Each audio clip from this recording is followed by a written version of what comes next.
সাংসদ জন বার্লা বলছেন ওনাকে ছুরি মারা হয়েছে পিছন থেকে, তাই উনি টিএমসি যোগ করবেন।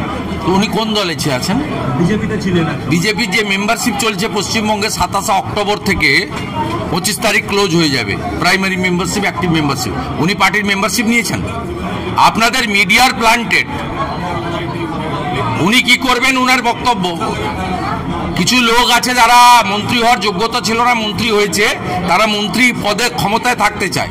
বাবুল সুপ্রিয় অনেক বড় বড় কথা গান বেঁধেছিলেন, কালীঘাটের চালা সব চোরেদের পাঠশালা। সে বাবুল সুপ্রিয় 2টো টার্ম মন্ত্রী হওয়ার পরে যখন ড্রপ হয়েছেন, তিনিও দল পরিবর্তন করেছেন। তাকে মন্ত্রী থাকতেই হবে। আর উনিও মন্ত্রী ছিলেন, টিকিট পাননি, হারানোর চেষ্টা করেছেন মনোজ টিগ্গাকে, হারাতে পারেননি। তিনি এখন ক্ষমতায় থাকতে চান। ক্ষমতায় থাকতে গেলে যাদের সঙ্গে গেলে নীতি নৈতিকতা বিসর্জন দিয়ে ক্ষমতা পাওয়া যায়, ওখানে গেছেন। উনি তো বিজেপির কেউ নয়, একজন সাধারণ মানুষ, প্রাক্তন মন্ত্রী।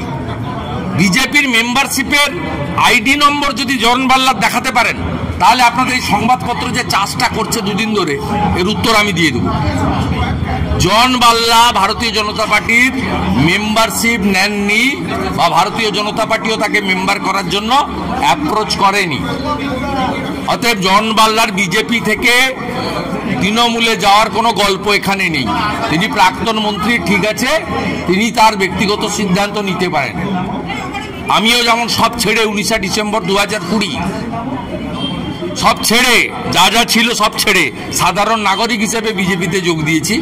তিনিও দল পরিবর্তন করতে পারেন, কিন্তু এসব কথা সাজে না, এসব কথা সাজে না। উনি টিকিট পাননি কেন উনি ভালো করে জানেন। আমি এসব কথা বলতে চাই না, আমি ওখানে গিয়ে বলবো।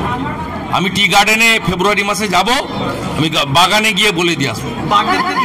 আর ওনার সঙ্গে ডেরেক ওব্রায়েনের মাধ্যমে কি রফা হয়েছে, আর কেউ না জানুক,